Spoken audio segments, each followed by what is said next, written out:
Hi, and welcome to the Northern Myths podcast, where we explore the myths and legends of Northern Europe from an archetypal perspective. I'm Dan Larrabee. And I'm Luke the Wolf.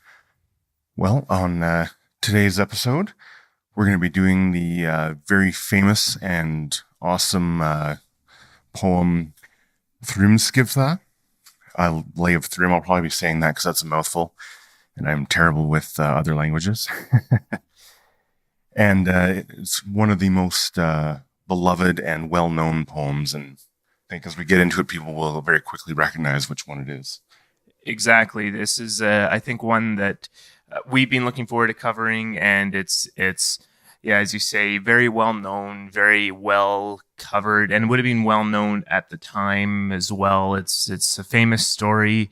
It's all about Thor and Loki having an adventure, and it's very humorous actually, and very well. I think it illustrates and shows how many of these popular characters kind of work in practice, as opposed to some of their kind of high level adventures that we hear about in, say, the Voluspa. They don't go into too much detail, but here we see a fun adventure with a lot of shenanigans. So definitely lots of shenanigans. And if you listen to our previous episode, Lokasana, we got Loki sort of at his worst. In this one, he's very much like part of the adventure, part of the gang. You know, it's in a lot of ways, it's kind of like a buddy cop. It's just a lot of fun. You can see them having fun together. So it's kind of funny.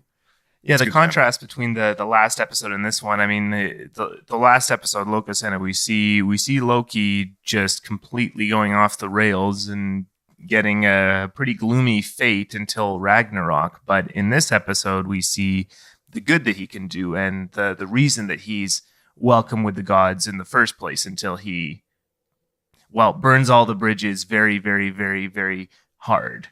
Yes. That was Lokasana, but this is different. Yeah, which is just to say, like with Kalevala, it goes in. There's an order to it, whereas with the Norse stories, they weren't necessarily collected in order. So you can kind of make up your own chronology for it, but it's not. There isn't like a set order for it. It's more like an anthology. Yes, exactly. More like an anthology rather than, I don't know, an episodic.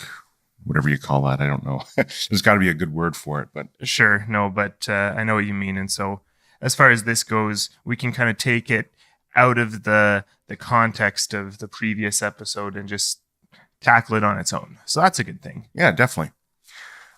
Before we begin, we should do our housekeeping. So, we love talking with listeners, and there's a bunch of ways that you can get in touch with us. We're on Facebook at Northern Myths Podcast, Twitter at Northern Myths. Then we're both on Twitter at Northmyth Luke and at Northmyth Dan, and Instagram at Northern Myths Podcast. Feel free to comment, message us. We love talking to people and getting your take on what you think is going on in the myths, because by no means are we experts, so we're sort of all learning this together. If you would like to support the podcast, a like, a share, a subscribe on these various platforms is greatly appreciated. Reviews on iTunes are awesome. I'm trying to think if I'm missing the store now. We've got a nice web shop. Dan is sporting a Northern Myths Podcast t-shirt if you're watching on YouTube. And we've also got our list of recommended books and music on our website, and that's through the Amazon affiliate program. So if you decide to purchase any of those items through our links, we get a little bit in support, and anything you buy actually through Amazon through that link is going to, a little bit it's going to go to us. And so if you want to support the show, that's a great way to do it. Absolutely. So I think that pretty much covers the ways that you can get in touch with us, which we definitely encourage you to do. And just before we begin, we're again using our trusty Poetic Edda that was translated by Dr. Jackson Crawford and Hackett Publishing. which we're always grateful to both of them for what they've done. You can check out Jackson Crawford's YouTube channel. Lots of interesting stuff. We have an interview episode with him, which was awesome. And just check it out if you want to get more depth into these stories. And so I think with that, we're ready to begin. Let's do it. All right. So we'll be starting with verses 1 and 2. Back to the poem. Thor was angry when he awoke and found his hammer had gone missing. He wrung his beard, he wrung his hair. The great Thor searched all around. And the first thing that he said was this: "Listen to me, Loki. Listen to this. Something never known before in Midgard or in Asgard has happened. Mjolnir has been stolen." Luke, what does that mean? Okay, Dan, so getting started here, we're right into the action. Mjolnir has been stolen.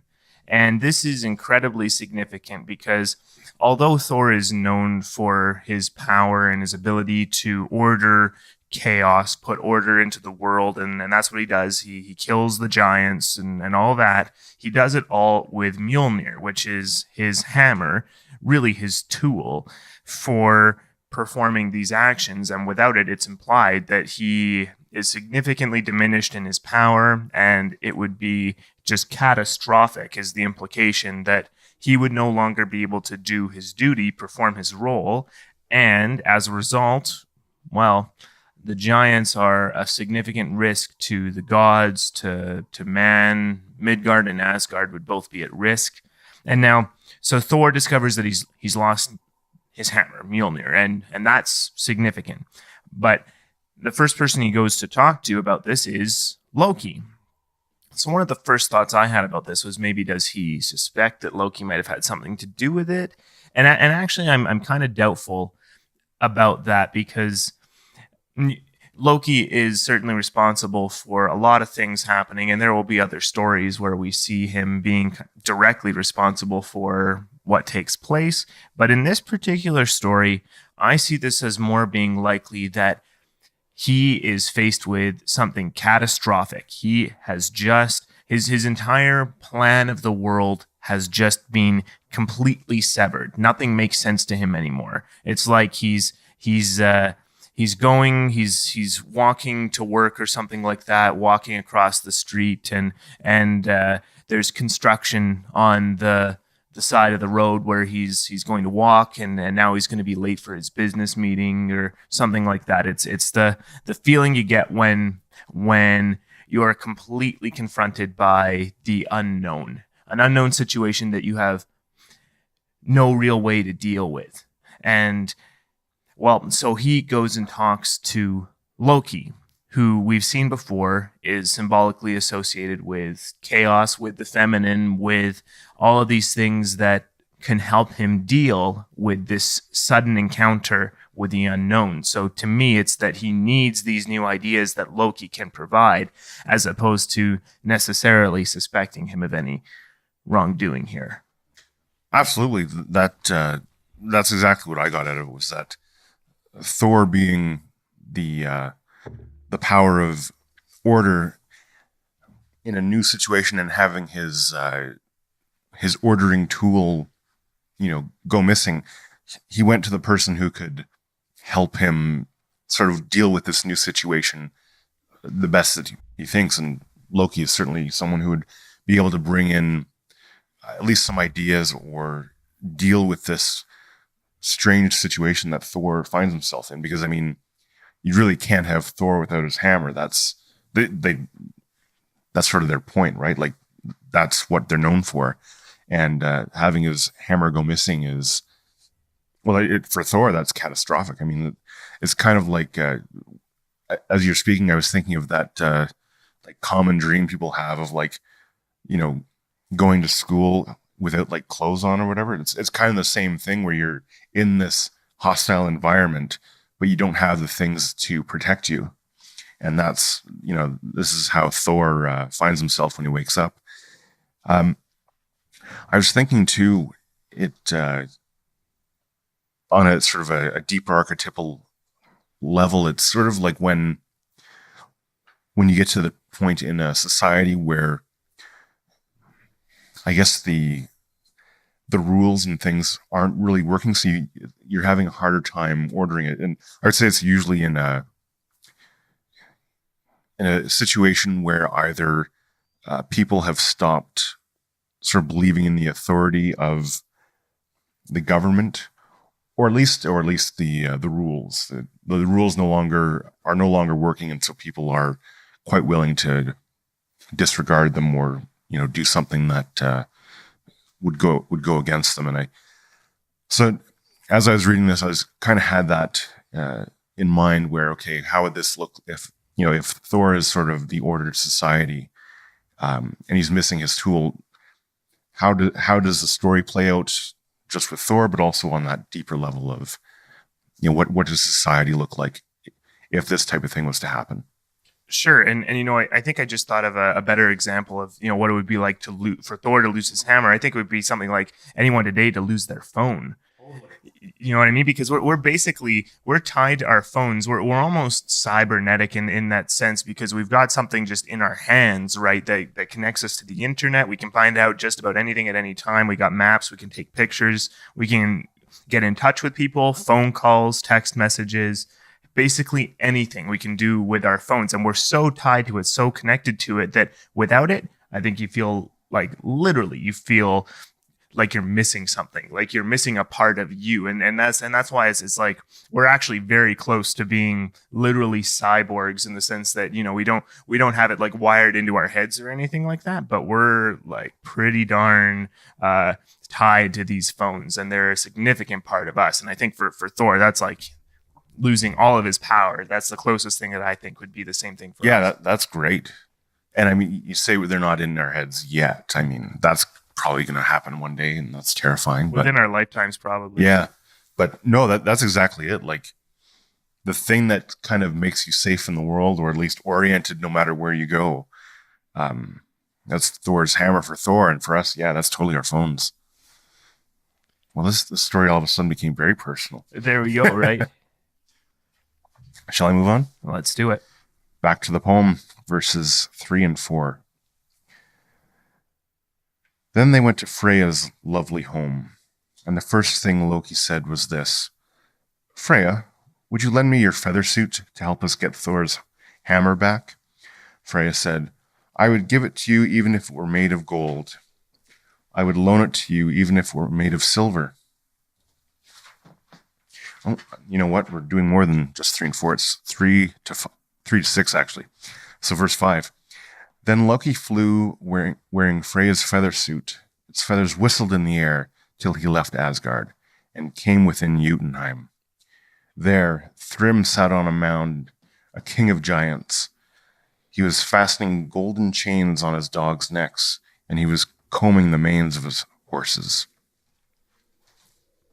Okay, so first they turn to Freya, and this is interesting. So Freya is a magician. Like she knows a lot of deep magic, and she knows it better, or she knew it more originally than even Odin knew magic. Odin had to learn a lot of the stuff from Freya. So them turning to her is interesting, because I think they're on some symbolic level, they're turning to her expertise, because in such a drastic loss of power, they need something that's going to give them an edge over whatever has stolen this hammer or caused it to disappear. And Loki ends up being the one to take Freya's feather suit, which I think implies makes someone transform into something that looks like a bird or something like that. Loki ends up being the one to take it and go out into the unknown. And so, first of all, why this isn't Freya? To me, this is something like Freya has her symbolic domain and her role, and she's more than just this magic, and she's more than just going out wearing this feather suit to kind of spy on things. That certainly to me seems more like a Loki kind of thing to do. And she's also associated with fertility, with the well, the continuation of the species. She's associated with all that, and so to lose Freya would be significant. And so Loki, I think, is the better one to go out and do this. And it also shows that Loki is willing to get his hands dirty and participate with the gods. He also sees that this is something worth exploring and putting his neck on the line a little bit. So does Freya. She loans her feather suit to Thor and Loki, because they all see what a significant issue it is that Mjolnir is gone. And it also, this shows like the well-roundedness of Loki too, because it's like he's not reveling in Thor losing his hammer. He sees the problem here. He might be a chaotic guy and enjoy it, but he enjoys it at the right time. This is not the right time. When you don't have the power to maintain order in society, that's not a very good thing. And more chaos there is going to just make things go off the rails. So this shows a couple of interesting interpersonal things between Freya, Thor, Loki, and just shows that their roles a little bit more defined. That's what I like about this. Definitely. I think too, it shows that, when things like Thor's missing hammer happen, you have to, they're going into Jotunheim, so they're going into the unknown. And the way they're getting there is through, Freya's feather suit. It's kind of like, it's kind of embracing that creation that is associated with the divine feminine, that, going into the unknown and, the undifferentiated chaos, so that you can bring something new out of it, or bring something out of it that's worthwhile. So I think going to Freya is sort of archetypally exactly right. And having it be Loki that does it is also exactly right, because Thor doesn't have it's not within his character to do that, right? Like he wouldn't be able to do it, because he's all about the order and the keeping things in line. And this is definitely more that amorphous, like, okay, we're going to go into the chaos, and we're not trying to order it. We're trying to glean something from it and to see what's there and to make sense of it. But yeah, that's why you check the freezer when you're looking for your phone, right? Like if you've checked all the usual places, then you've got to check the unusual places, and of course it's going to be there. Exactly. Yeah. I've luckily never put my phone in the freezer, but I definitely know people who have, and you kind of wonder, like, what was I thinking? And you're looking at your phone, you were hungry, and it's just so happened they had to put it down. But yeah. No, and for this, it's also like everyone's dropping everything to help search for the hammer too, and it's like even in real life. Again, I think this helps relate it, right? Like, you ask all the people around you, hey, I've lost my phone. Can you check your immediate vicinity, sort of thing, and everyone goes and helps to look and things like that, and just ratchet up the seriousness with Mjolnir. Thor can't go out and do his thing, which is smash some giants. He can't do that at all. And so, he's just completely handicapped as far as his ability to do anything. He's lost all of his power now. And so, it's just this relatable losing your phone, but also like take that to another level. This is like losing your phone, your car, your house, like all at once. Oh, definitely. It's kind of like at the time of this recording, in France, people are putting on those yellow reflective vests to protest various things. And I haven't read enough about it to get into any of the details, but I know it's like they're not happy with their government, and they're breaking the law, and it's kind. And so the government's taking this very seriously, and obviously, from what I've been able to glean here and there, they've had like obviously emergency meetings about how to stop the rioting and that kind of thing. And it's kind of like that, where, you know, they've lost their authority, or I guess their hammer in some ways, and now they're having to like figure out how to deal with this. I just thought of that. We're very lucky that we're doing this at the same time that all these protests are happening. Yeah. The Gilets jaunes, or how my French is terrible, but you know, yeah. It's all just. I think it helps to think about loss and catastrophe and just unknown things happening. Like, this is something that should stop you in your tracks. This is something that is like, I literally can't do anything else until Mjolnir is found. And, you know, as a whole society, all the gods are concerned with this too, right? So, and it's funny because, you know, we're talking about this, about how dire it is, but I mean, in the story, it's kind of funny. Like, Thor's lost his hammer. Like, it's very lighthearted take on this very serious matter, you know? Yeah, and I think on a macro level, like, that's useful because it's also like, okay, let's deal with this issue, the meta issue of getting confronted with the loss of something, the unknown, like not being able to go about life the way you used to do it. Like that's a meta thing. That's not even like you can talk about just Thor's hammer in general, but also just the idea of being confronted with unknown situations and things like that, and how to deal with it. This would be a good way to illustrate that, and making it humorous makes it accessible. And that's the point, is that if this were like, if all the gods were being very, very serious and this was like all doom and gloom and everything like that, this wouldn't be a story to tell kids about, you know, how to deal with losing their toy or something like that. Exactly.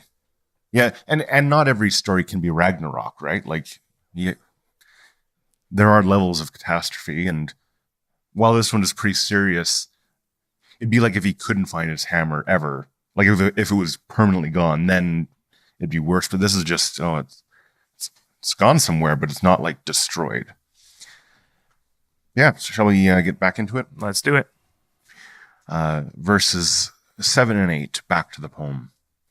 Thrym said, "What news from the gods? What news from the elves? Why have you come alone into Jotunheim, Loki?" Loki said, "Bad news from the gods, bad news from the elves. Have you hidden the mighty Thor's hammer?" Thrym said, "I have hidden the mighty Thor's hammer 8 miles beneath the earth. No one will ever see that hammer again, unless Freya is brought here as my bride." Okay, so we didn't even touch on Thrym at all the last stanza, because it made more sense here anyway. But yeah, so this whole entire scenario here is because of this giant Thrym, and he's theoretically a king of the Jotuns, and we say giants and things like that, but I just want to mention here, it's like Jotun is the real word, and that really doesn't translate directly into giant, and it can refer to beings that we would see as relatively normal, and some are even beautiful. Like Skadi joins up with the gods, and she was a giant, right? So my point here is that the emphasis is on them being the unknown. It's not so much that they're giants, although you get a few of them. You get some of those where they're depicted as monstrous and huge and a major challenge for Thor to deal with, usually if he had his hammer. But really, they're just the other tribe, the outer tribe. And so Thrym would be a king of this other tribe, the unknown tribe. Really, at the very minimum, one that is not allied with the gods. He's not on their same side. And so not only has Mjolnir gone missing, but an enemy has taken it. And so they have all the power that Thor would have had before with Mjolnir. Now, maybe they don't know how to use it. Maybe they don't know how to properly wield Mjolnir in order to make it work right. I mean, you know, if someone were to steal a valuable piece of technology, if they don't have the ability to use it or understand it or make sense of it, then it's not really useful to them. But the key is that it's not available to their enemy, right? And so they've gone and hidden it 8 miles beneath the earth. That's huge. That's significant, right? And so the price for getting Mjolnir back is very, very high. And this is definitely, some variety of blackmail. But Thrym here is making the gamble that Freya is going to be less valuable to the gods than Thor's hammer, Thor having his hammer.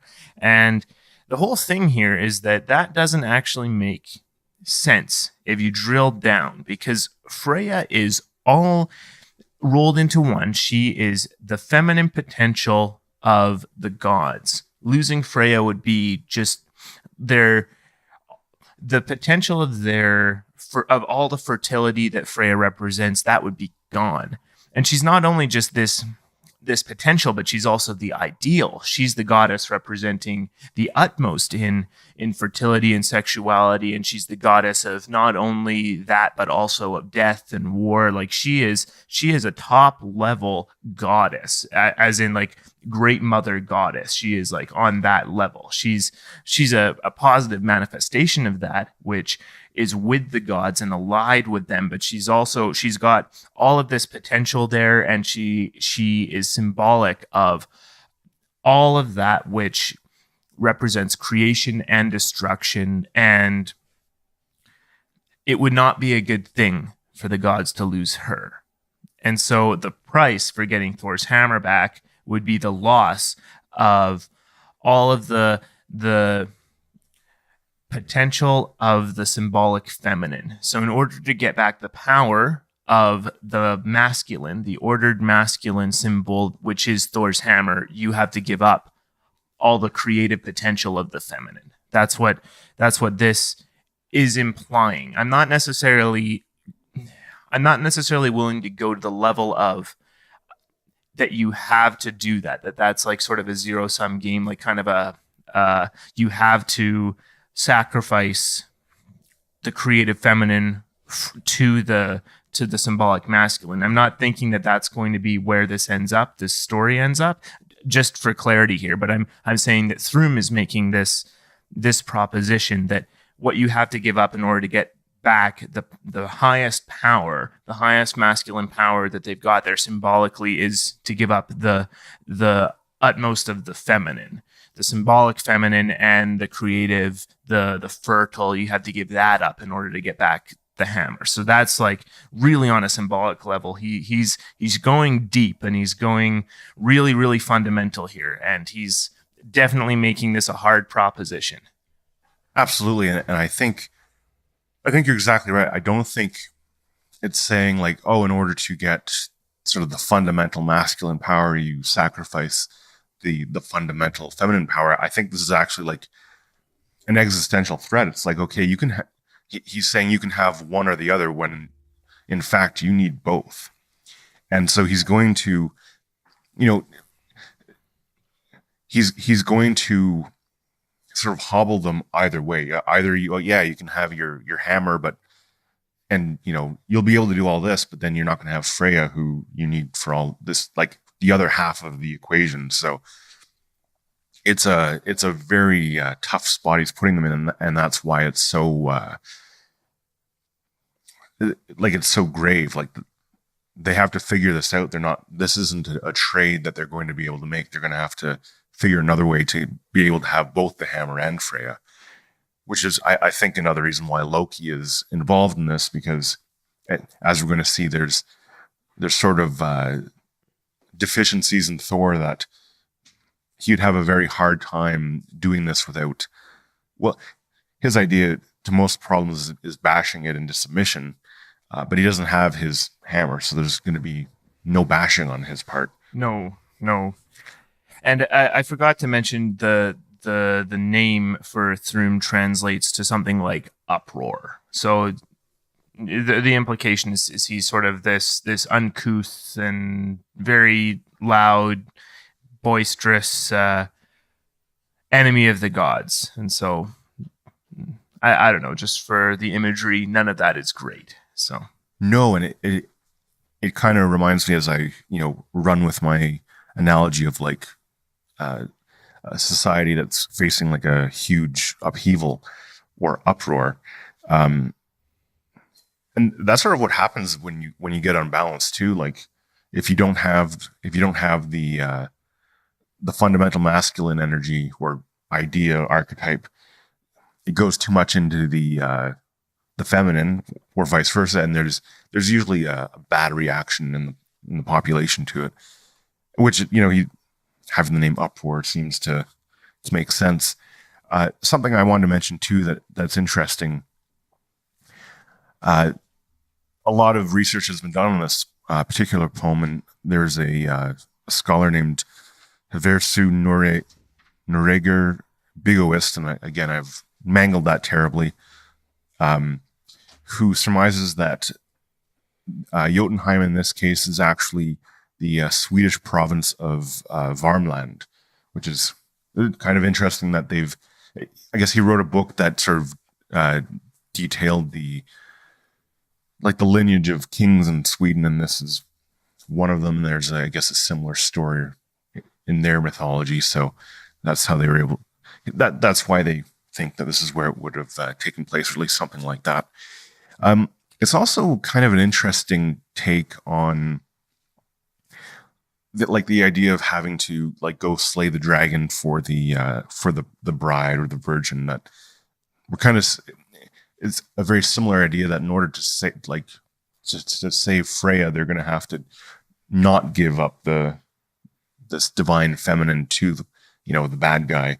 So it's an interesting play on that there's sort of the preventative measure of, he hasn't got Freya yet, so we're going to do these things to make sure he doesn't get her. But there's still that idea that you're going to go into the unknown and defeat the monster and have, well, in this case, two prizes, Freya and the hammer.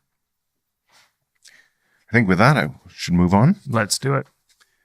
So this will be verses 9 to 11. Back to the poem. Then Loki flew, wearing Freya's feather suit. Its feathers whistled in the air, till he left Jotunheim and came into Asgard. He met Thor in the center of Asgard, and the first thing Thor said was this: "Were your efforts rewarded on this journey? Stay in the air and tell me what news you have. Stories are often forgotten when the teller sits down, and lies are often told when people lie down." Loki said, My efforts were rewarded with this news. Thrym, a king among giants, has your hammer. No one will ever find that hammer again, unless Freya is brought to him for his bride. Okay, so we're moving this along here a little bit. And what's funny here to me is that, Thor is he's so urgent about getting some news here. Loki, stay in the air, right? It's don't even get down. Don't even get comfortable, sort of thing. Tell me exactly what's going on here. And it's funny that he says lies are often told when people lie down. I mean, the implication to me is something like, lies get told, in bed with someone, sort of thing, because you're vulnerable, and maybe one party wants things. And to this point, though, it's sort of like Loki. Okay, he's brought the catastrophic news to Thor, and well, I don't have much more on this section, honestly. No, for me, the interesting part is him telling Loki to stay in the air. It's kind of like he thinks that if Loki gets comfortable, he'll massage the message or have some time to think about how to put it and craft a lie. He's like, no, just tell me right now before you have a chance to think about it. And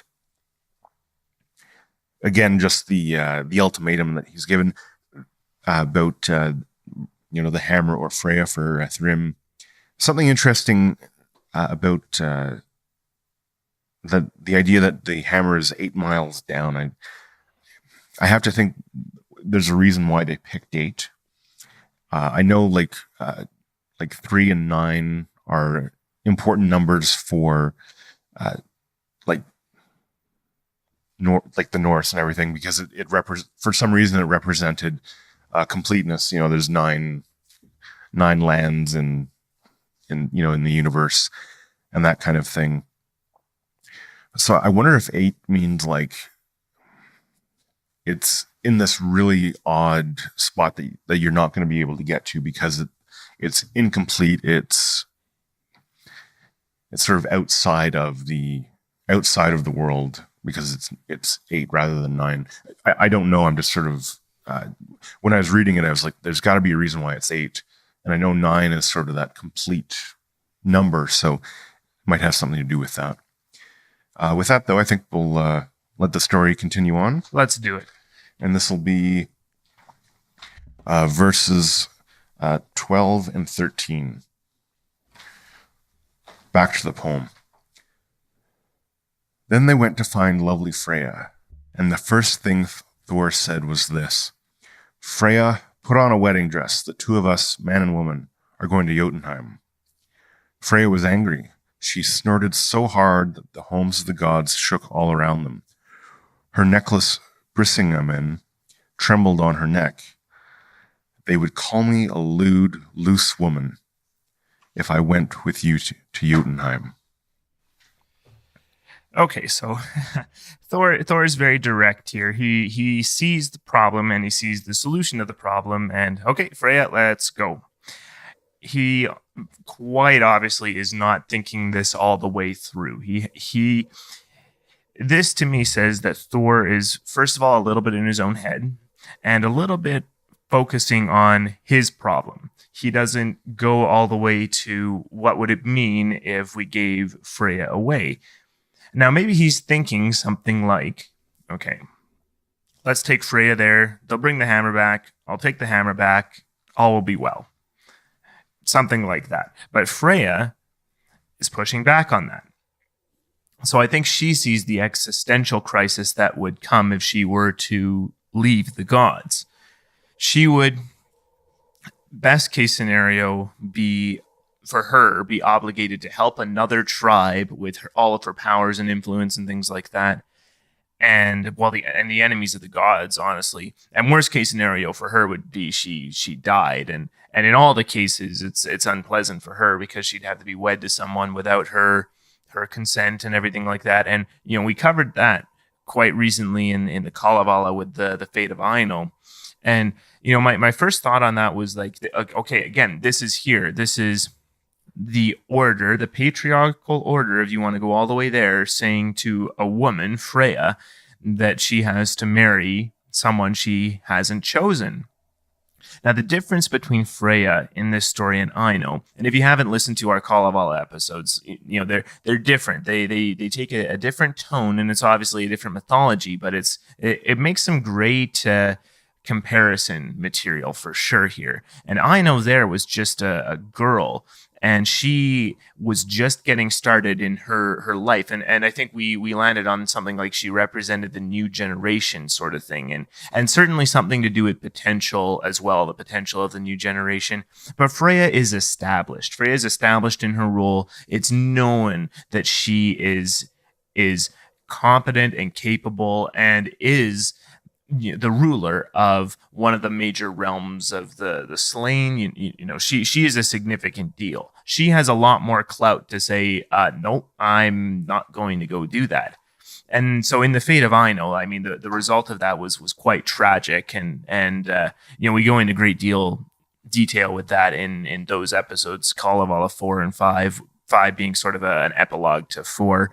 But in this case, yeah, Freya kind of gets that she would not be it would not be a good thing if she were to go leave the gods here. And on another level too, it's like it emphasizes as well the social norm around, at least if it's not pure monogamy, it's the social norm of women being called lewd or loose or sort of things like that if they were to go off and be with men that they're not promised to or things like that. And really we've gone into some detail on that in other episodes, actually mostly the fate of Aino again there, but the whole idea behind the concept of monogamy as it exists today was something like it was going to prevent men from being able to just go off on their own and abandon their families, first of all, on one hand, but also on the other, that it doesn't end up being that only the most successful men end up getting all the women. And so it was sort of addressing an imbalance that it would be like very, very few men would reproduce, and that would result in a whole ton of men very, very frustrated and never getting to do anything like that. And on the other hand, you would get, the super rich, successful men have no real incentive to be all that devoted to any one woman because they were all picking them. And so the compromise is something like, okay, let's emphasize one man with one woman, or at the very least, less than 5 or something like that.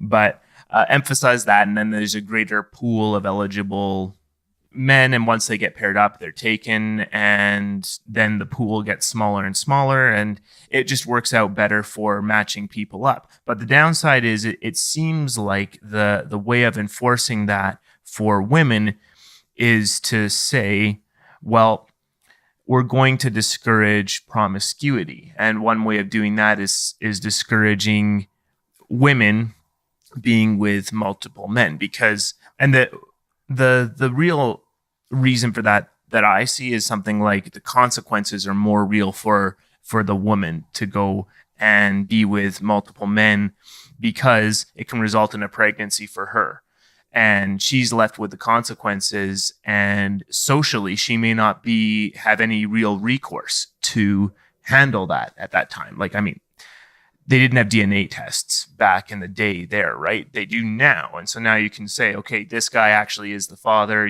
make him pay up child support, all that. And so actually the social norm, we've touched on this before. A lot of these social norms are becoming less prevalent because the reasoning behind them is less immediately relevant.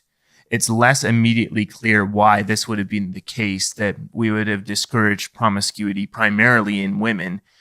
It would also certainly have been discouraged for everyone, but the consequences are less for a man who goes and is promiscuous, sort of thing. And so that's why I think this all comes back to saying that Freya would be a lewd, loose woman if she were to go off to Jotunheim and be with someone she wasn't promised to, sort of thing, because the consequences would be so much higher for her and for women in general if they were to go and do that. So it's an unfair burden, but it's also already an unfair burden biologically, that women already kind of have this, right? And so we're not going to get into, is biology fair and all that.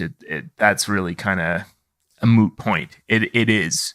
Biology exists and is kind of the way it is. And it's an unfair burden for sure, but it's also a way of maintaining an equilibrium that makes the most sense for everyone and encourages a flourishing, prosperous society. So that's what the consequences are for Freya here. For sure. Yeah, I like what you said about the difference between her and Ino. Like, Freya is a goddess. Like, she is able to make her own decisions. She has her own agency. When she's talking with Thor, it's kind of on a basis of quality, because they're both divine. So they can't really order each other around. I love that Thor thought he could order Freya to go do it, because it actually reminds me of the poem with Thor and Odin, where Odin takes the guise of Harbard, and he's sort of in a terrible way trying to explain to Thor how to seduce the feminine, the creative energies. In Harbard's case, it often comes across very much like rape, but sort of on a deeper symbolic level, it's this idea that you can't order around that feminine, chaotic, creative power. It has to be sort of coaxed and seduced, and you have to appeal to it. And Thor is just like, going in, trying to order it around, and it's not working. And whereas, like, Odin would probably be able to talk about it and sort of finagle a deal out of it, right? And honestly, probably lie about it too, but to convince Freya to agree to this. But I think it's just showing that you really have to interact with it. You can't just like set it straight, like this is what you're doing, and it just doesn't work like that. And I think with that we can move on to the next part of the story. So this will be verses 14 to 16. Back to the poem. Soon all the gods met for a conference. All the goddesses met for a conference, and the mighty gods spoke a long time about how they might get Thor's hammer back. Then Heimdall spoke, the handsomest of gods. As one of the Vanir, he could see the future. Let's put a wedding dress on Thor. Let him wear Freya's necklace, the Brisingamen. Let's hang keys from his belt. Let's drape a woman's dress down to his knees. Let's place jewels on his chest and wrap a pretty headdress around his head. Well, here we go. Here's the god's big idea. Let's dress Thor up in a wedding dress. Okay. So, first of all, the meeting of all the gods. This again just underscores the importance here to the gods. Everyone's going to meet and talk about this and figure out what the solution is here, because they're not giving up Freya, but they need Thor's hammer back, and so that's a significant deal. And then the solution here is kind of funny. Now, first of all, I'll take a step back here. Two things about Heimdall that are a little bit interesting and a little bit different. Heimdall being called the handsomest of all the gods. I think Balder is usually considered like he's the shining god and everything like that, but I don't know if he's ever called like the handsomest of the gods. And so Heimdall, maybe he's the handsomest of the gods, and that's interesting. I sort of don't know what to do with that information, because it's kind of like, if you're handsome, that's indicating a well-shaped person, someone healthy, someone who might be good breeding material as far as ladies might be concerned. But for Heimdall, it's kind of like I don't really know what to do with that. He is related through the Lay of Rig, which is another story that we'll get to later.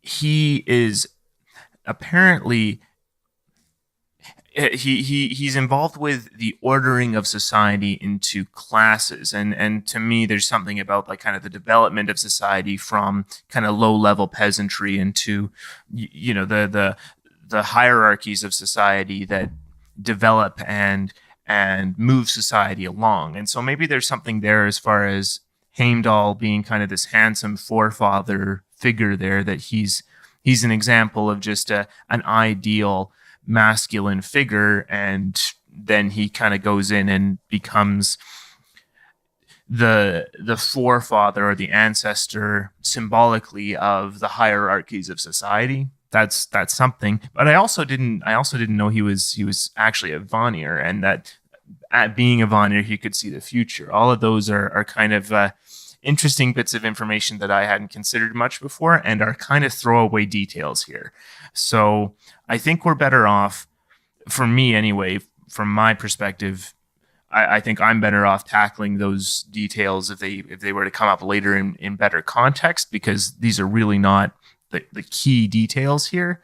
The main thing here is that Heimdall's idea is, let's put Thor in a wedding dress. So to me, this is supposed to be very humorous. First of all, this is supposed to be like, how absurd is that? Like, what a crazy idea. Let's put Thor in a wedding dress. That's just nuts. And let's put Freya's necklace, Brisingamen, which I don't think we touched on the last stanza either, but it's just this amazing necklace that was gifted to her by the dwarves. And I think it's a comment, I think, to me on the value of jewelry was almost, it was something to say like, okay, this person is valuable, and we're going to put this effort into crafting something worthwhile that they can display to show their worth, something like that. And so that's something that Freya has and Freya owns. And okay, so let's put this necklace on Thor so that he's identified as being Freya, all of these things, and let's wrap a pretty headdress around his head. So isn't that going to be great for Thor? Yes, it's. I think everyone can already imagine Thor's reaction to this, and it's probably not a positive one. I think it's very interesting that Heimdall is the one who comes up with this idea, because he is the one who made the societal norms and structured society, and having Thor dress up as a woman goes against a lot of those societal norms that they would have really, I guess, depended on, or at least thought were important in their tribe, right? So you have the person who basically set that up, being like, okay, we're going to transgress all of these norms that I've set up so that we can get the hammer back. And I think it shows it shows Heimdall in a very positive light, that even though he is the one who set it up in such an order, he's very willing to, when the time is right, to break the rules and go think outside the box, as it were. It kind of reminded me of like a lot of heroes in various stories, particularly for like children. Harry Potter is a good example of this, where you have you have the good people who follow all the rules, and they're obviously, they do well and all that kind of stuff. But then you have the ones that follow the rules like 95% of the time, but when they have to break the rules, they do in order for the greater good. And I think we see Heimdall doing that here, that he's the one who set the rules. We're saying no, in this case we can bend it, and one, it'll be kind of funny because we're bending these rules, especially with Thor, who's like all about the rules. But it's also a way to be able to regain sort of that all-important hammer. So it's interesting how flexible Heimdall is. Yeah, and it's like it's a meta rule that you can break the rules if you absolutely need to, but you have to absolutely need to. And in this case, it shows, like, first of all, the direness of the situation again, because, and maybe this would be a detail that would get glossed over, right? But no, it's important that this is like a significant social norm that you have to get past. And I mean, I do want to say here as well, like, Thor is, first of all, a big manly man, like a man's man, in that sense. And well, he's not necessarily going to be into this particular idea. And that's really just to say, like, he's got his place in society and it works for him, sort of thing. And this wouldn't be something that he would consider, right? This is like so out of left field, sort of thing. So I do want to say that this is something like, I don't think this is dealing with anything like transgressing gender roles or norms or boundaries like that. They're doing this on a superficial level. And again, I don't think Thor is going to be all that happy with doing it, sort of thing. So I don't think this is getting in any way into anything resembling any of our modern gender politics or anything like that. I just want to say that, and just in the sense of, I don't think this story is relevant to that, because first of all, it's supposed to be humorous, and second of all, I think kind of on the level of subverting the rules, I think that's more important. For sure. And I mean, there are definitely other stories that more focus on gender norms and gender rules. This one is just like, isn't it funny to see like a big, hairy, muscular guy in a dainty dress? And there is sort of like a weird juxtaposition with that. Like, you've got sort of the extremes of like beauty and daintiness isn't the right word, but like, well, like feminine beauty. I mean, that's what the wedding dress is for. It's supposed to present, the woman in her finest glory as the most womanly woman of all the women to her husband, who would obviously see that and approve of that, and then want to be the manliest man of all the men for her. So yeah, so I guess we should move on to see exactly what Thor thinks of this situation.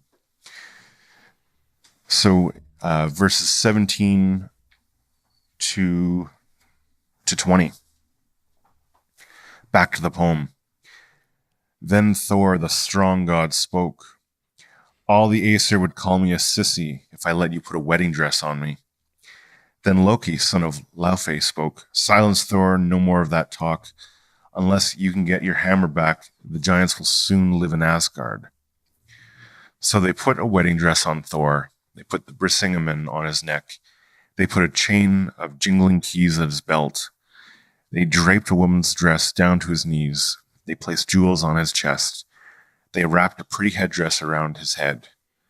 Then Loki, son of Laufey, said, Now I'll go as your serving woman. The two of us, man and woman, are going to Jotunheim. All right, so all of this is, it's very clear Thor is against this idea. All the Aesir will call me a sissy. So we've seen that language used before back in Lokasenna, and yeah, Thor does not like that. Thor does not like the idea of being in a wedding dress and being dolled up with all the trappings of feminine beauty, like you said. And again, I think that just points to, it's like, that's his personality. That's the type of person he is. And really, that's just a case of, like, he would not choose that as what he would wear day to day. And he does not need to participate in the hierarchy that is feminine beauty and feminine competition. He does not have to do that. He is about his competency and his role as defender of the gods, and he hits stuff with his hammer. He would not pick a wedding dress as what he would wear day to day. And, you know, I wouldn't pick a dress as what I would wear day to day. I have no desire to wear any of that stuff. And yeah, that's just kind of the way it is. And just like I would assume a lot of women would not pick a lot of very manly clothes to wear, and they want to wear things that they like, sort of thing. And so that's just all to say, Thor doesn't like this, but Loki overrules him. We've got to get the hammer back. And so Thor gets all dolled up into a wedding dress. All of the things that were symbols of femininity, like the keys, for example, like those are supposed to be the keys to the house and the household. And that's to show that the women were the rulers of the domain of the house and the household. And so that really is just to show, like, kind of their honored position in that regard, is that they run the house and they take care of making sure that everything is running smoothly, sort of thing. And they would have been deferred to by their husbands in a lot of the aspects of the house and the household. So that's just to show all of that. And so he's getting all the right things to show that he is in fact Freya, including Brisingamen, which would be the kicker would be like, okay, only Freya gets to wear this. So exactly, that's one of the things Freya is known for, is that necklace. And that it's hers and hers alone. Like that's the thing. That's like, oh yeah, that's Freya. So in that way, he's going to be able to wear the headdress and the veil to cover up his, beard and fierce eyes. And I love that it's Loki that is the one who's able to convince Thor, or even just tell him, like, no, this is like it's a dire enough situation that you're going to have to forget about all that stuff, and you're going to have to do this because we don't have another idea for how you're going to get your hammer back. And to me, it just makes sense that it's Loki, because he's got that. He's comfortable in that chaos and that in the unknown, so he's able to be like, no, this isn't time for your orderliness. We have to embrace the unknown and go from there. And I also think that Loki traveling with Thor is great, because Thor, I don't think, would be able to bring off or like complete this deception correctly on his own. I'm actually impressed he put on the dress and everything like that. That shows that he that he's able to like go outside sort of the lines, as it were, a little bit in order to get something more important back. But like to be able to pull it off, well, he's going to need Loki there, because this is more Loki's deal rather than Thor's. So archetypally, I love it because it's exactly how it would be, right? Like Loki has to be the one to sort of carry it off, and Thor is just going to sort of be there in the dress. And that's not about his limit of what he can do for the deception. Definitely. And then I like at the end here, Loki's also going to go dressed as a woman, like as a serving woman. And then the two of us, man and woman, are going to Jotunheim. Like theoretically, they're both supposed to be playing women now. And so Loki's still saying something like he's also playing with it, I think, in a funny way. Like I think this one is also supposed to be a very funny line. Like maybe this is to say something like Loki can pass as a woman significantly better than Thor, or the joke is like, Thor, you're the woman, I'm still a man, ha ha. Like just the in general thing of poking at him, right? Because, and again, this isn't to say like any of that is, it's not funny as in, oh, like it's not funny as in let's hate on the people who are transgressing gender norms sort of here. It's like it's the absurd image of Thor in a wedding dress, and that's what it is here, right? Absolutely. A lot of it's pretty much based on how uncomfortable he is in this role. And I think Loki is poking at him, being like, yeah, so, you'll be the woman, I'll be the man, we'll both go to Jotunheim.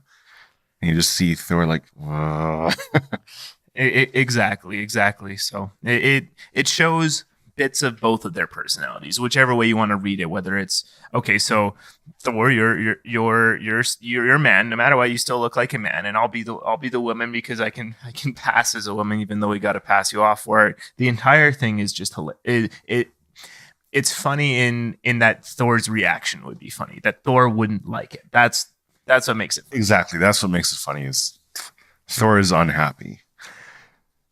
Shall I move on? Yeah, let's do it. So this will be verses 21 to 23. Back to the poem. Then they took Thor's goats and made them pull the wagon. Mountains crumbled and the ground burst in flame as Odin's son drove into Jotunheim. Then Thrym, king of giants, spoke. Stand up, giants, spread hay on the seats. Bring Freya, daughter of Njord, lord of Noten, closer to me as my bride. Here at my home, we giants have gold-horned cows and black oxen for our dinners.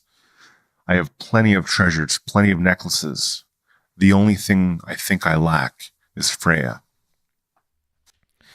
So this is a couple of interesting bits here. First of all, I think they're foreshadowing really hard with the ground getting burned up, mountains crumbling, grounds bursting into flame. Like they're foreshadowing that something significant is happening here. And also I think something like Thor's opposition to this whole thing, like he's resisting hard, and mountains are crumbling as a result. So I think this is also like Thor is getting a little bit angry, a little bit stewy. He's not going to get there and be all that happy either. So if he's going to be dressed up in a wedding dress, he's certainly going to get his hammer back. So I think that's what we're foreshadowing here. Then also the other thing here. So the description of what the giants have, what Thrym has. Here at his home, they have gold horned cows, black ox, and things like that. Like they're prosperous. They're not like just uncouth wildlings of the hills sort of thing here. Like he's got a good place. And you know what? It's smart here of him to say the thing that he lacks is Freya. Like on an archetypal level, this is saying something like the thing that separates Thrym from the gods, from the Aesir, is his symbiosis with the symbolic feminine. He doesn't have that. He has all the traditional prosperity that could come about through just competency in the masculine dominance hierarchy, but he doesn't have Freya, who's all the potential of the next generation and things. And I think it's right to say that he wants Freya for his own, and that's not fair to Freya. I'm talking about her symbolically, not as as a person here, but on a symbolic level, it's right for Thrym to say, "This is what I lack," and so that's smart here, and that also, I think it's worth emphasizing how little difference there is between the gods and at least this tribe of giants, because it's like they got what sounds like a pretty decent situation. You know, they've got seats to spread hay on. Like they've got gold horned cows, gold horns. Like, I mean, that's significant, right? Like they're good cows. They've got all of these things that show wealth. They're not the enemy. They're not the obvious enemy that I would see. They're not the natural forces of avalanches and earthquakes and things like that the giants are often associated with. They're civilized people, but they lack the symbolic connection to the feminine, is what I see here. Absolutely. It's this idea that there's not going to be anything to rejuvenate their tribe as they move forward. They don't have that sort of stream of like feminine creation to keep the tribe going. So it's right now it's very prosperous. I mean, they've got all these great things, but I think Thrym knows that that's not going to last forever, and that there's going to have to be something that rejuvenates it and recreates it in the future. Something else that I thought was interesting was how hospitable they're being. They're definitely following the rules of hospitality. They're preparing the way for Freya, well, at least who they think is Freya, and that, you know, they've got all these good things. Not only like, you know, we've got these things, but we don't have Freya, but they've got these things that they can also offer, like you know, for dinner every night is black oxen and like cow. Like that's impressive. That's a lot of wealth right there. And then just going back to the first stanza in that little section, there's a literary device, and I'm trying to remember what it's called, but it's something like it's some sort of pathos, I think, where the weather and the surroundings sort of shows what the characters are feeling. So like in the book Frankenstein, whenever crazy stuff is happening, it's always in the mountains. But when things are pretty calm, he's on like the plains in the city kind of thing. In this, we see, you know, Thor traveling and just everything erupting around him, because he himself can't erupt, but that's how he's feeling. So yeah, it's a good scene. No, that's a great point. And I think maybe the one last thing to tie this in for me is that the Mjolnir isn't useful to Thrym, but Freya is. He doesn't need more masculine power. He needs the energy of Freya. But where he goes wrong is he doesn't develop that organically. Thrym is not interacting with the feminine the way he's supposed to, which would be, I think, to be attractive enough to a bride and things like that, and you know, be well worth being a partner with someone. He's going and stealing it. He's going and stealing it by force or by blackmail or whatever, and that's where he's going wrong. That's what I'm seeing is where he's going wrong. Absolutely. Thrym is kind of actually like Thor in that way, in that he's trying to muscle it, because he doesn't need the hammer. He was able to hide that. Like, who wouldn't want Thor's hammer? But he's like, no, I don't need it. You need it, so I'm gonna like hide it away. But what I really need is that divine feminine. So yeah, that's interesting. It's kind of it's the masculine way of dealing with the feminine, instead of like trying to order it. But as we've learned, that's not the right way to do it, and it doesn't necessarily work. Bad things usually happen when you go about it the wrong way. Yeah, the paradox is you have to go against the symbolic masculine in order to be able to at all succeed with the symbolic feminine. But I think a lot of guys don't know how to do that, and that can be really hard, really frustrating. And I can empathize with that point of view. He's still wrong. still wrong. But that's the paradox, is to be able to deal with the other side of things. It's like the yin yang symbol. You got to have that little bit of chaos or the feminine in the masculine in order. You need that little bit of order in the feminine in chaos. You need that little bit of both in each other. And if you don't have that, I think Thrym is an example of a society that doesn't have that. He's only the masculine side of things, and that's wrong. That's not going to be prosperous. And he's also not clever enough, because he just doesn't, he can't interact with that he's able to get to that point. So exactly. Shall I move on? Let's do it. This will be stanzas 24 to 26. Back to the poem. Early in the evening, the giants gathered, and ale was brought to all of them. All on his own, Thor ate whole ox, ate salmon, all the delicacies reserved for the women, and drank 3 whole kegs of mead. Then Thrym, king of giants, spoke. Who has ever seen a woman eat like this? I never saw a woman take bites that big, nor a girl who drinks so much mead.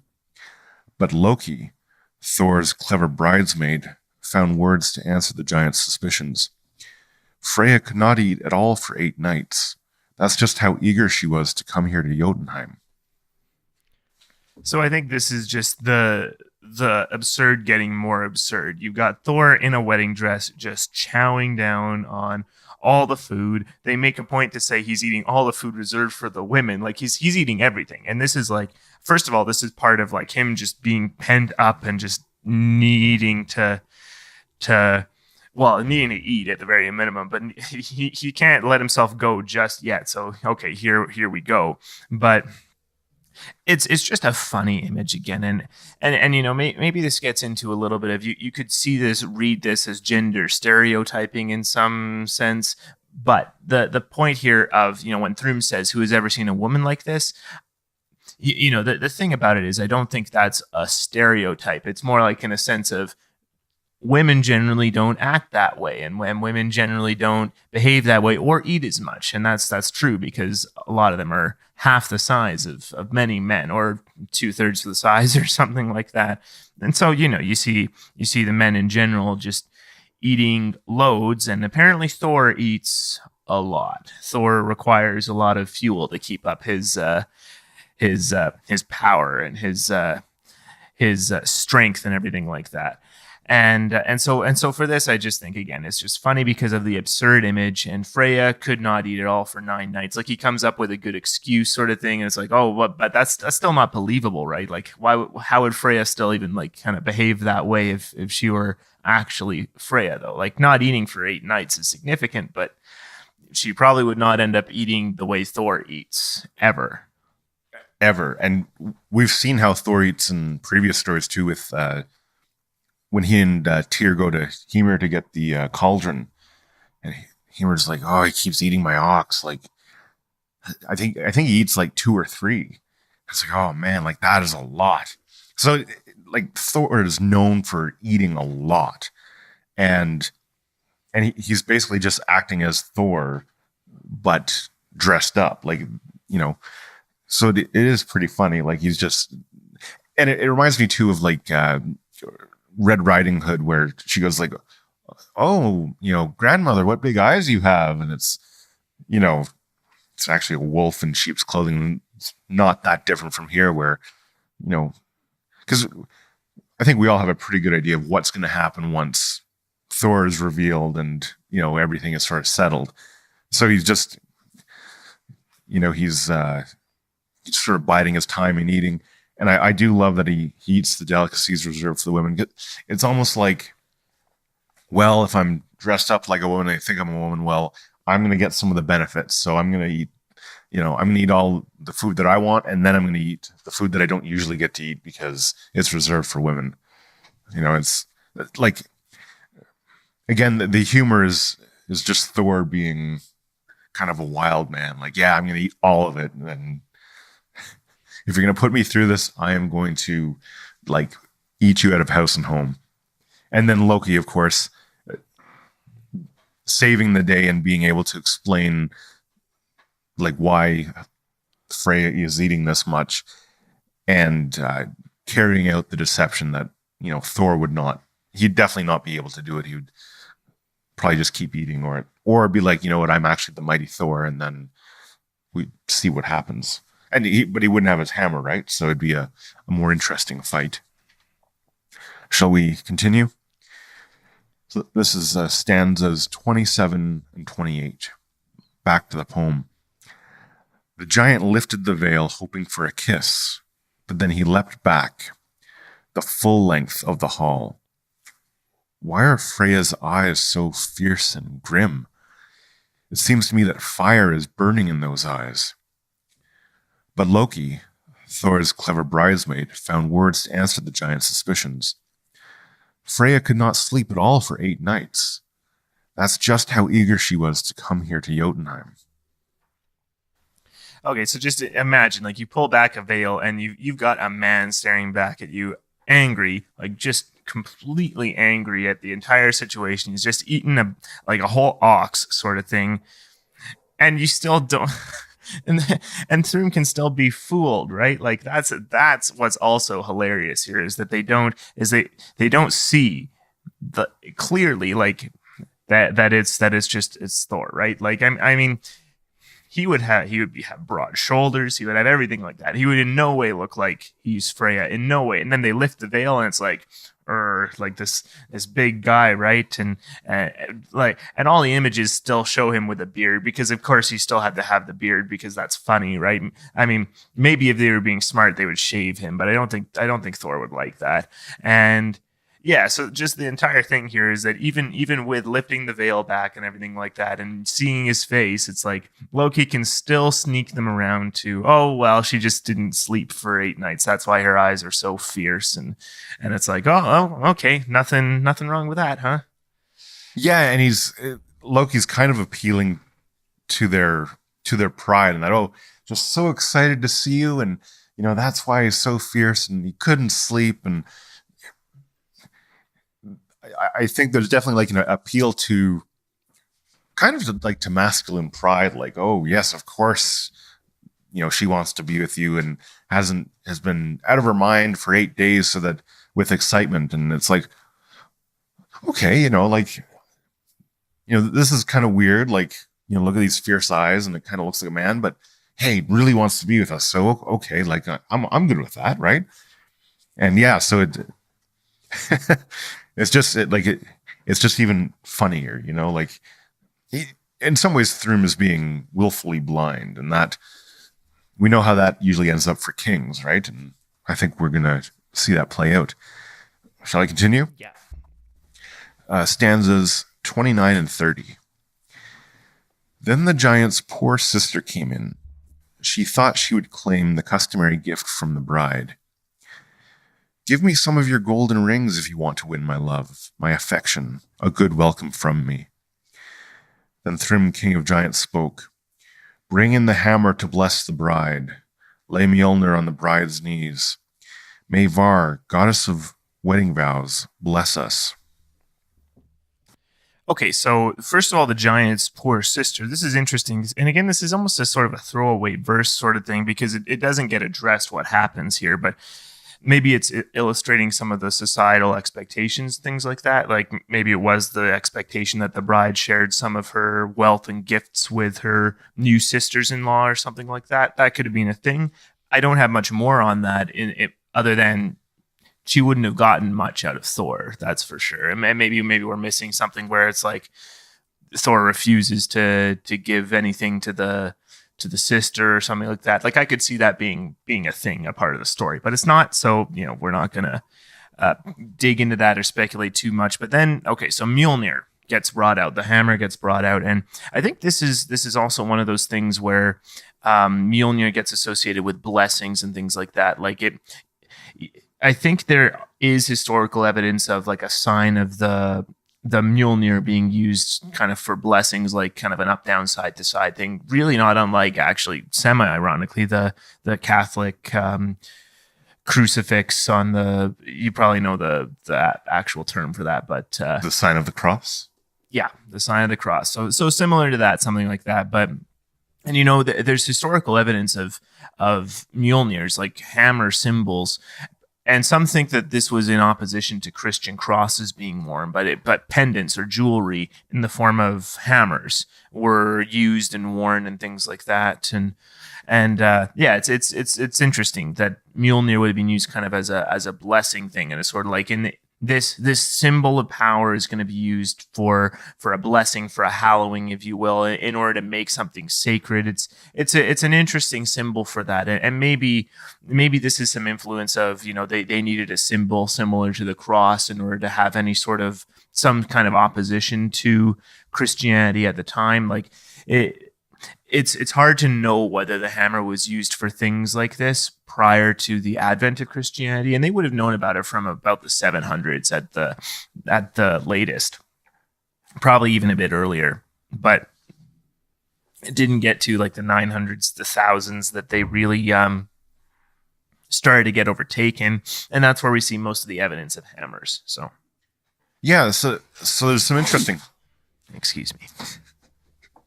Bless you. There's some interesting things around the hammer. So, and Thor actually, specifically with weddings, Thor is known as the god who sort of presides over weddings, and I think it's attested to in the. I'm going to get the name wrong. It's one of the major sagas. It's Heimskringla. Yeah. So he's definitely the sacredness of weddings and the bond between the husband and wife is something that Thor sort of presides over. And that, in a lot of ways, that's because Thor is, well, he is in a lot of ways the divine masculine, and he brings, he brings the rain, which fertilizes the earth. And so things can grow out of the divine feminine in the earth and all that kind of stuff. So, he's very much the one that would bless weddings. And having the symbol of Thor, the hammer there, is pretty. It makes a lot of sense. Now, you're talking about the sign of the hammer. I literally just read this like yesterday.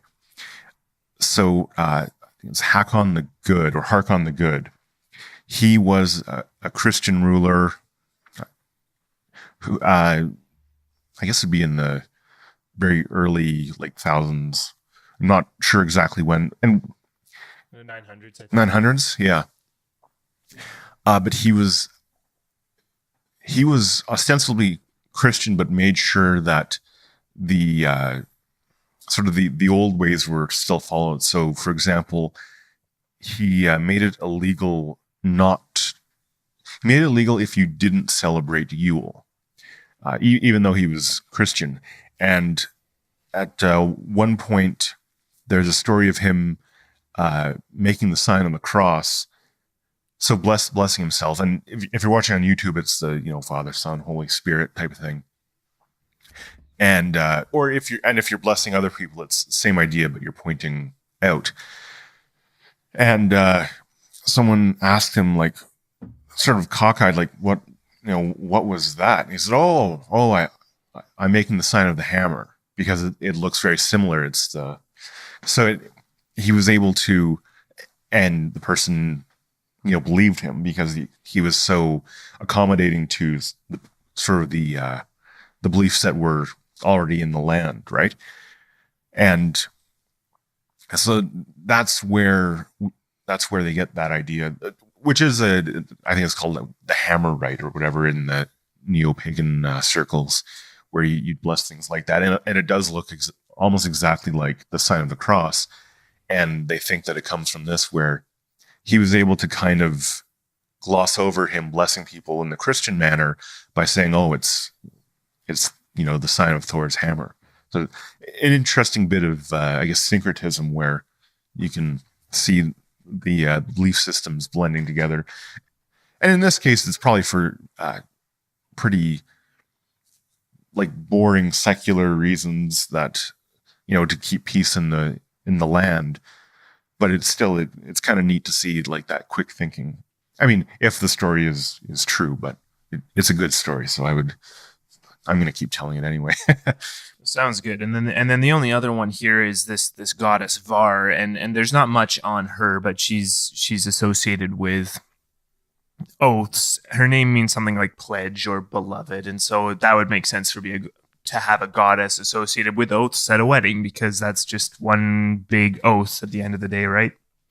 Exactly. And I think it's interesting that we're kind of seeing, it's a very small glimpse into like their tribal beliefs, right? Like I don't think Var is like a Aesir or Vanir. Like this is another set of gods and goddesses like that. So I think that's interesting that we have this like one little mention of this other goddess that was probably venerated and really honored and worshipped in this other tribe, mentioned in this story. So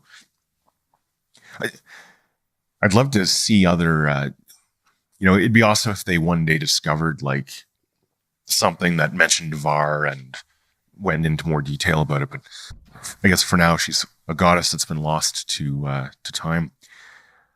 Something interesting that I think shows the plight of Thrym and his tribe. He's the king, and they talk about his poor sister coming in, asking for the customary gift from the bride. So you can really see that the feminine it's there, but it's not treated well, where it's not given much value, because his sister could be the one who is ushering in sort of that feminine power that his society needed. But she's poor. She's not given that power. She's not recognized for that power. And it's kind of ironic too that the sister is definitely going through the customs of the tribe and asking for treasure from the bride, right? And it's going to be that strict adherence to customs and tradition and order that will ultimately put Mjolnir in Thor's hands and, sort of solve the dilemma for Thor and the gods, which I guess we could go into. Yeah.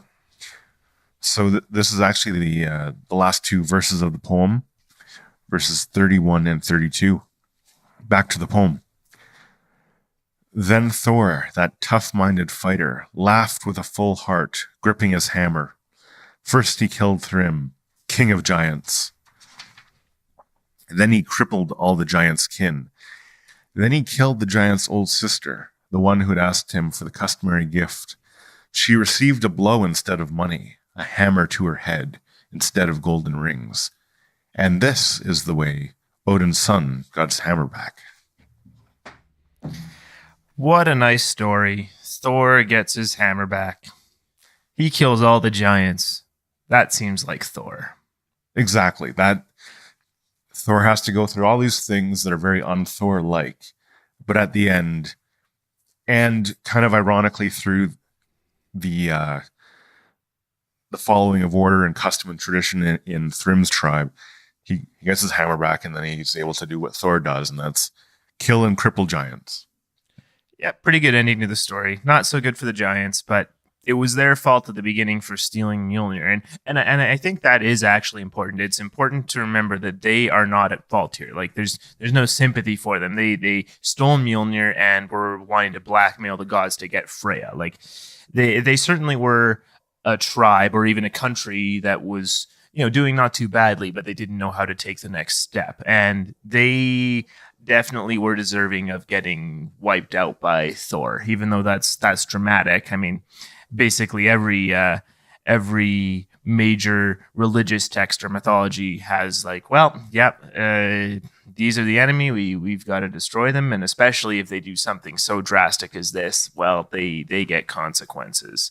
And it also, what's maybe the best takeaway for me here at the end of the day, though, it is that Thor needed to go out of his comfort zone in order to to retrieve his hammer. And I don't think that just applies in cases of drastic need. It's also like you can get some results you weren't necessarily anticipating if you do go out of your comfort zone and you do transgress boundaries or break rules when you need to. And that's right, true, because it's if you do break these rules only when absolutely necessary, you can find things and you can get rewards that would have been inaccessible to you just by following the rules. And by going through all this humiliation and everything, Thor eventually gets to go do Thor stuff. And then you get the image of Thor in a wedding dress wreaking havoc.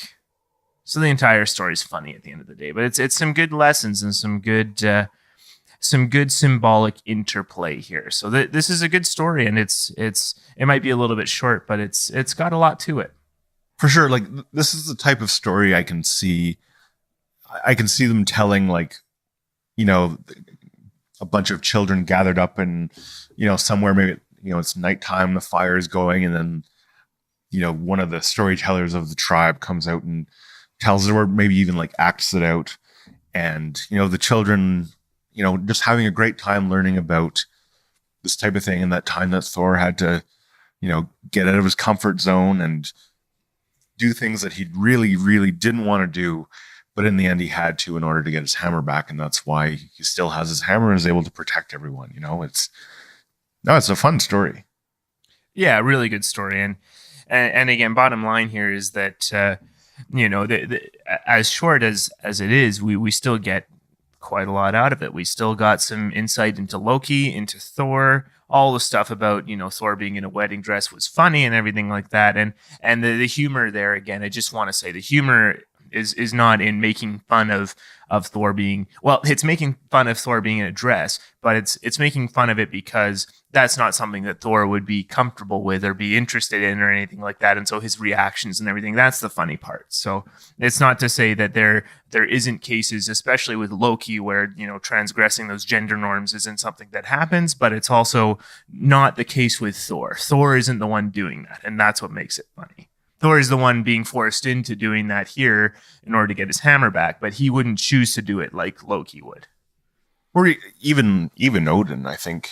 There's no, you know, Odin did some gender bending as well, especially learning from Freya, like the women's magic. Like, yeah, there are definitely cases where sort of the gender bending is like the primary focus in this. But yeah, this is more like just Thor not being comfortable because it's outside of he's basically being forced to color outside the lines here, and he is not comfortable doing it. He's going completely against his personality, and they illustrate that so perfectly here with like all the eating and like he's looking fierce, and those giants had no idea, right? Like, that's just absurd, right? That's absurd. And I don't mean to say that makes the story absurd. It makes the story funny. The giants not being able to see that, oh, it is actually Thor. It is actually this big man with huge shoulders and gigantic arms who eats a whole ox, sort of thing, right? So they couldn't even tell when they lifted the veil and saw his face and his big burning eyes. No mention of the beard, though. So yeah, the whole thing was funny, but I like all the little things we dug into on this story too. I didn't necessarily expect there to be so much in it, to be honest. No, because on the face of it, it's just sort of an adventure story, like a throwaway, kind of a bedtime story, you know, like going to bed, and it's like, you know, tell me that time that Thor lost his hammer. It's like, okay, and then you tell the short story, the kid goes to bed, and, you know, that's that. But no, there's still good stuff in it. Exactly. I don't have anything else for it unless you do. No, that's pretty much what I've got for it. So I guess we'll get into the general housekeeping at the end. If you want to get in touch with us, we're on social media and on a variety of platforms. So Facebook is Northern Myths Podcast. Twitter is at Northern Myths. And then we're both on Twitter at Northmyth Luke and at Northmyth Dan. On Instagram at Northern Myths Podcast. If you want to help out the podcast at all, likes, shares, reviews on iTunes and Facebook. Those all go a long way in helping us get in front of more ears and eyes. Get in touch with us if you have any thoughts about any of the things we talked about. We're not experts by any means, so absolutely let us know what you thought, and share what knowledge you have, because one, we love that because it helps us learn, but two, it fleshes things out a lot more, because we're just two people, and like we generally agree on a lot of stuff, so we're probably missing things that someone from a different perspective would have. So we definitely love hearing about that. Other ways to support us, we've got a list of recommended books and music. Any other? We're working on some other lists, but that'll come later. We've got some time over the holidays. Maybe we'll update our website a little bit, but no promises. But we got all that kind of all up for there. sure. And if you look at those, you can. They're all connected to an Amazon affiliate link, so anything you purchase through that link, we get a bit of that, so that helps us a lot. And I think that's what it is. Am I missing merch store? Oh yes, merch. As I'm wearing the shirt, we've got a merch store which will have a link to various versions of a Northern Myths podcast t-shirt with some of our phrases that we say very frequently. Back to the poem. And then this one, I don't know if we're all done. It's sort of the important thing. It's time for that. Yeah.